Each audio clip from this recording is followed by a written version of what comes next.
So yun mga pare ko, no, welcome back po muli sa ating YouTube channel. So for today's video nga pala ay mag-share tayo ng isang tutorial video about sa kung paano basahin yung mga plano ng isang multi-purpose building. So ito yung i-share ko sa inyo mga pare ko.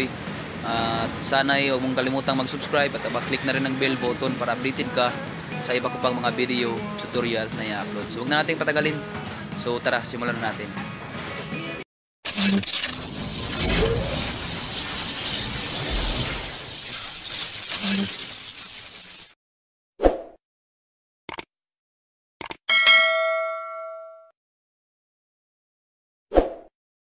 Bali ito po yung plano, isang buong plano mga pare ko, no.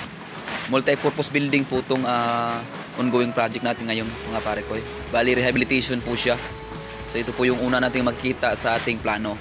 Bali susunod natin makikita dito yung index of drawing. Dito natin makikita yung nakasulat kung ano yung nasa loob ng buong plano natin. Dito natin makikita lahat mga pare ko, no. Ayan siya.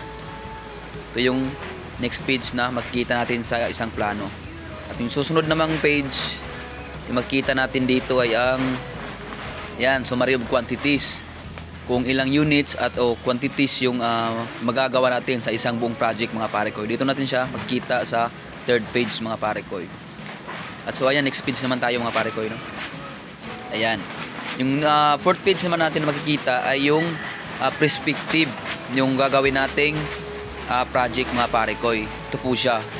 Yan po yung magiging itsura ng ating gagawing multi-purpose building ngayon mga pare ko. At makikita din natin ito yung mapa ng project site natin kung saan natin itatayo yung gagawin nating project mga pare ko.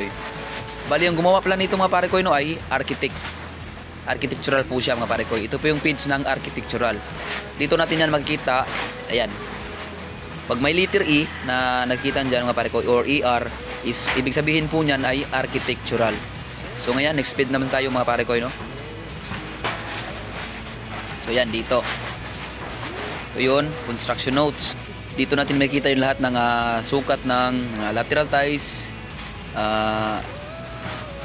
design ng mga rebars. Yan po siya mga pare ko.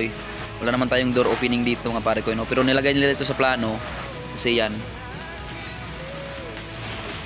Pero dito sa may plano na ito mga pare ko, may mga door opening, window opening. Pero wala naman siya dito sa gagawin nating project mga pare ko, no? Kasi rehabilitation lang to mga pare ko. Bali yung nakadetailed sa plano natin ay nasa next page mga pare ko. Papakita ko sa inyo mamaya kung ano lang yung mga tratrabahuin natin dito sa may ongoing project natin. So bali dito mga pare ko, ang gumawa naman dito ay architectural mga pare ko.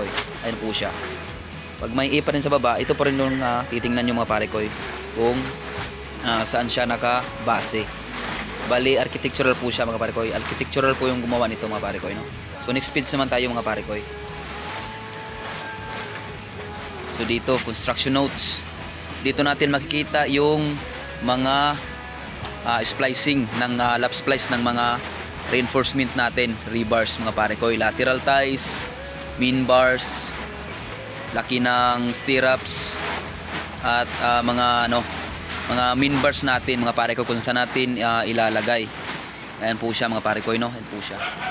Dito laki ng lateral ties. Dito na din siya makikita mga pare ko yung design ng natin, pagkakabit ng mga rebars natin sa column at saka sa tie beam natin at saka sa roof beam. So ayan, yung gumawa pa rin nito ay architectural mga pare ko. Ayan po siya. A tsaka may ER. Architectural po yan mga pare ko. So next page tayo. So ito na yung drawing ng floor plan natin. Ito yung sinasabi ko kanina na yung sa unang page na nakita natin kanina mga pare ko ay hindi po yan lahat gagawin natin. Bali ito lang yung floor plan natin. Ito yung papalitan natin. Ito yung kabilang columns lang mga pare ko. Columns, tie beam at saka roof beam. Kasi dahil sa bagyo nasira po itong natin, no? Ongoing project natin, nasira po yung sa kabilang side na mga poste tsaka beams. So ito yung papalitan natin. Ayan po siya. At ito naman yung gumawa nito ay architectural pa rin mga pare ko, no? Payan, ER at A at saka ER. Architectural pa rin po siya mga pare ko, no? So yan, next page tayo. So ito na yun mga pare ko, yung mga front right elevation, rear at saka left side. Ito po yung makikita natin mga pare ko. Ayan po siya. Yan po yung magiging itsura ng ating ongoing project mga pare ko.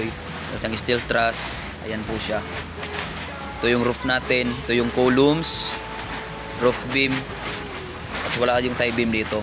Bali ito yung elevation ng finished floor line natin. Ayan po siya mga pare ko.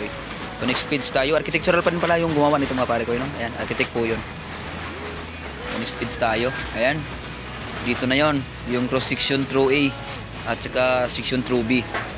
Yung through A mga pare ko, pinapakita yung sa loob ng building na tatayo natin. Sa section through B naman, ayan, through BB, bali yung pinapakita dito ay yung sa labas, sa may roofing mga pare ko. Yan po naman yung itsura natin. Bali architectural pa rin po yung gumawa nito mga pare ko. Ayan po siya. So next page tayo. So ayan. Ito yung roof plan natin mga pare ko.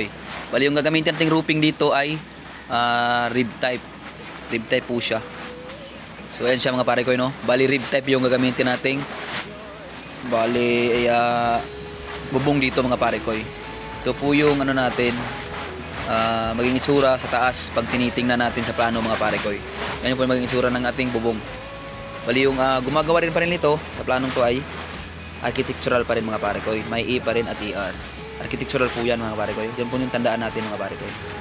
So next page tayo. So dito na tayo sa foundation plan.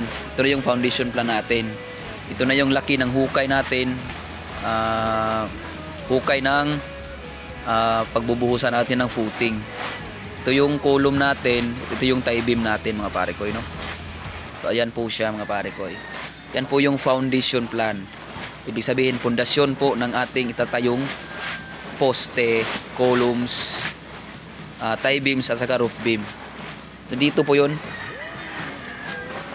Ang gumawa rin nito mga pare ko, no, ay structural mga pare ko. Ayan. Pag may letter S po yan mga pare ko. Ayan. Bali structural po yung gumawa ng drawing na ito mga pare ko. No? So next page tayo mga pare ko. So dito, next page natin ay makikita natin yung mga beams natin, mga lateral ties, columns, tsaka footing. Ayan po siya mga pare ko. Tapos dito makikita rin yung may cross bracing siya mga pare ko, no? Yung detailed ng cross bracing, dito natin yan makikita sa may structural plan natin. Ayan po siya. Structural plan po siya mga pare ko. So ayan, next page tayo mga pare ko. So dito naman roof framing plan tayo mga pare ko, no? Ito yung mga dito natin makikita sa roof framing plan yung mga cross bracing natin. Yan po siya, yung sagrads. Yan po siya. Ito po yung cross bracing natin mga pare ko, no? Yan nakikita niyo mga pula na ganyan, naka-diamond. Cross bracing po yan. At ito namang itim na yan, ayan, diretso dito. Yan po yung sagrads natin mga pare ko. So yan. So dito structural pa rin po yung gumawa niyan mga pare ko, ng drawing na to.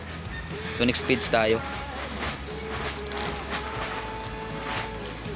So ayan, truss detail tayo mga pare ko, strut beams at saka yung anchor bolt natin dito natin makikita sa may structural plan na ayan para. Ayan po siya mga pare ko. Ito po yung sukat ng strut beam natin. Ayan po siya. 32 cm. Naka-triangle po siya mga pare ko. Ito naman yung steel truss natin. Yung detail ng steel truss natin, yung mga sukat ng spacing ng mga web members natin, sukat ng main bars natin. Ayan po siya. Dito na siya makikita. At yung anchor bolt natin, ayan, dito na siya makikita sa may structural plan natin mga pare ko. So next page tayo mga pare ko. Ayan, dito na yon, steel truss, structural detail mga pare ko. Ito yung sinasabi ko kanina na ito yung ano natin, bubong. Rib type po siya mga pare ko. Ayan po siya, rib type po siya. Tapos G-bolt yung gagamitin natin dito. Tapos nakakabit yung G-bolt natin sa may C-par lens natin. Tapos ito na yung half truss natin mga pare ko, no? Detailed ng half truss natin. Ito yung sukat, ano yung haba ng top ano natin, top main bars natin. Tapos bottom main bars natin. Bottom frame natin. So ayan po siya. Naka-drawing din ito yung mga anchor bolt natin. At ang gumawa din nito ang drawing na ito mga pare ko, no, ay structural plan. Ayan. Structural po yan mga pare ko. So next page tayo. Bali dito. Panghuli na pala yung ano natin. Dito, ito na yung ano natin, no. Bali tarpaulin natin na pinapagawa yung dalasan natin nakikita sa mga construction project na may tarpaulin. Ito po yung laki sukat ng tarpaulin natin na ipapagawa. So ayan. Hanggang dito na lang muna yung video mga pare ko, no, at sana may nakuha kayong idea at kung paano basahin yung isang buong plano ng multi-purpose building.